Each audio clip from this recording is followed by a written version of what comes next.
The footage you're watching is the Afghan government, also known as the Taliban, attacking a Pakistani police station in Karachi with a suicide bomber.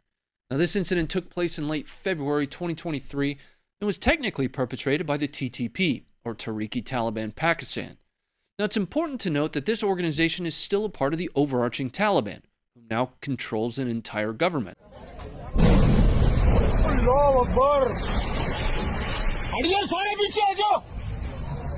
Blast हो गया पीछे आ जाओ और भी हो सकता है पीछे आ जाओ सारे पीछे आ जाओ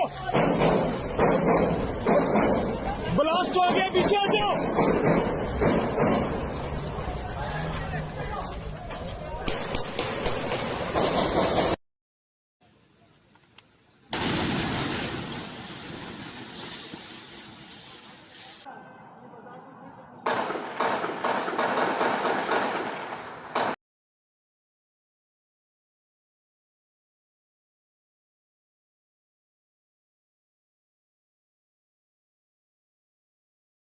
Here's a breakdown on the TTP, though, because there are some key differences. The TTP are effectively the umbrella organization for the Taliban in Pakistan, with most Taliban groups in Pakistan aligning underneath a mishmash of local warlords, unironically focusing on the destabilization of and resistance against the Pakistani government. From a recruitment perspective, they focus on what's known as the Tribal Belt, which is a region along the Afghanistan-Pakistan border and is also previously known as the Federally Administrated Tribal Areas. Now, in May of 2018, the Federally Administrated Tribal Areas ceased to exist and merged legally with the neighboring province of Khyber Pakhtunkhwa. I don't know if I pronounced that properly, but I'll put it on the screen. Now, shifting back to TTP. After the Taliban takeover of Afghanistan in 2021, Pakistan made a direct effort to persuade the Afghan Taliban to control or crack down on the TTP. Now, that didn't happen because, well, they're the same. What did happen, though, was a mediated discussion between Pakistan and the TTP, which led to the release of dozens of TTP prisoners in Pakistan and a temporary ceasefire between the two. Now, that ceasefire expired on 10 December 2021. Since then, the TTP has continued to increase attacks on Pakistani security forces from sanctuaries and safe spaces inside of Afghanistan. Pakistan has in turn conducted airstrikes in Afghanistan's Khost and Kunar provinces, most recently in April of 2022. Now, from a capability perspective, and for those that recall, the TTP took responsibility for the 2009 suicide attack on the CIA facility at Camp Chapman, which resulted in 10 deaths, including the bomber.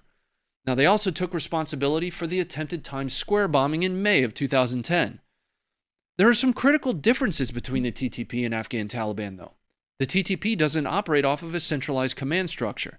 As mentioned before, they're a little bit more of a loose conglomerate of tribal elders united in the common enemy, rather than an individual. Although they do have an emir, currently Noor Wali Mashood, his role is more of a thought leader than it is a decision maker.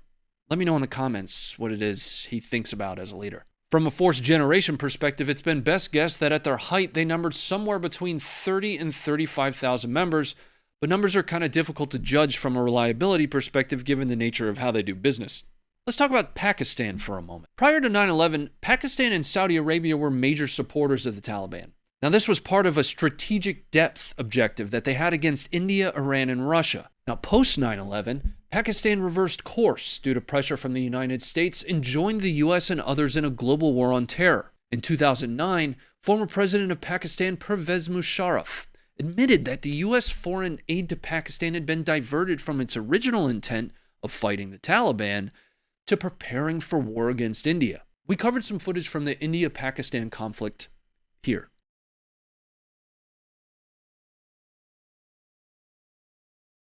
Now, relations with Pakistan took an even heavier downturn in 2011. An attack on the US Embassy and the NATO headquarters in Kabul were blamed on the Haqqani network, whom US Admiral Mike Mullen labeled a veritable arm of Pakistan's Inter-Services Intelligence Agency, or ISI. I happen to know personally that the Haqqani network was on the receiving end of quite a few hellfires through 2017. The addition of the United States raid on and killing of Osama bin Laden in 2011, of course, aided in the collapse of American-Pakistani alliance. Some argue that Pakistan was complicit in hiding Osama, especially given his close proximity to a military base in Abbottabad. Like, he was within spitting distance of the base. Fast forwarding again to 2017, President Donald Trump accused Pakistan of providing safe haven to terrorists, stating, quote, Pakistan has also sheltered the same organizations that try every single day to kill our people. Once more, fast forwarding to October 2022, President Joe Biden called Pakistan one of the most dangerous nations in the world. Pakistan summoned the U.S. ambassador after that one. Here's a fun fact. Pakistan has banned the Funker 530 app and website after sending us a cease and desist letter for showing footage of BLA militants overrunning one of their outposts. जाने जाने जाने जाने जाने ओ हथियार फेंको हथियार फेंको नहीं मारेंगे